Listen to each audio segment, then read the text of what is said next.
Je suis Clara Brancorsini, comédienne. Je vais jouer dans une semaine un solo qui s'appelle Cléopatras, qui se jouera au Théâtre du Galpon. Je suis actuellement dans un des espaces du théâtre, un espace que j'aime beaucoup et dans lequel je viens souvent et me reposer et travailler. Ce spectacle raconte l'histoire de Cléopâtre qui pleure, en fait, qui vient parler de l'amour qu'elle a eu pour Antoine qui vient de disparaître, qui est mort. Il s'agit d'un cri d'amour. C'est d'ailleurs le titre générique qu'a donné Testori à ces trois monologues, parce qu'il y en a trois.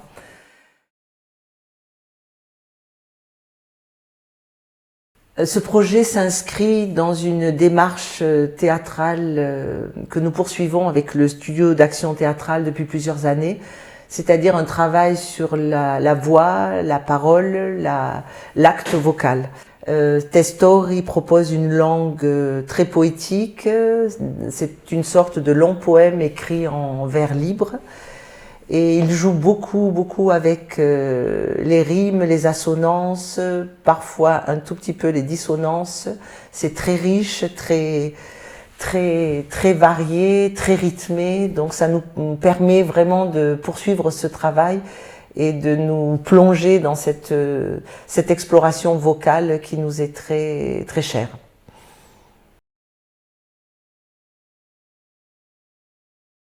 Dans ce monologue, vous allez entendre en fait la voix d'une femme amoureuse, désespérée, meurtrie, qui a perdu l'homme de sa vie et qui à la fois vient nous confesser ce cri d'amour qu'elle a besoin d'extérioriser, tellement cet homme qui vient de mourir, il s'agit bien sûr d'Antoine, va lui manquer, mais non seulement vous allez entendre ce grand chant d'amour, ce désespoir, ce cri d'amour, mais aussi toute la richesse de la langue de Testori, qui est non seulement une langue très poétique et lyrique, mais à la fois aussi très contemporaine et très actuelle, très concrète. Voilà, il s'agit vraiment d'une langue concrète.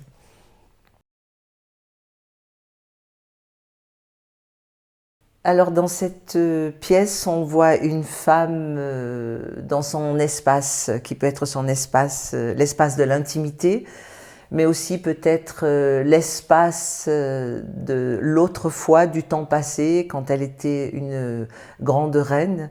Donc il y a encore quelques traces de velours et de brillance de cette époque faste.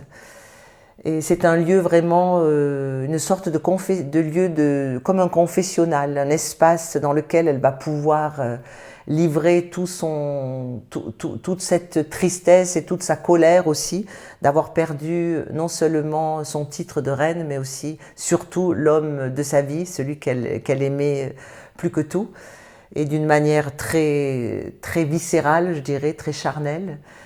Donc c'est un espace à la fois et de l'intime, mais c'est aussi le théâtre. Étonnamment, Testori remet Cléopâtre sur les planches, vraiment. C'est une comédienne qui est dans la peau de Cléopâtre et qui vient parler au public.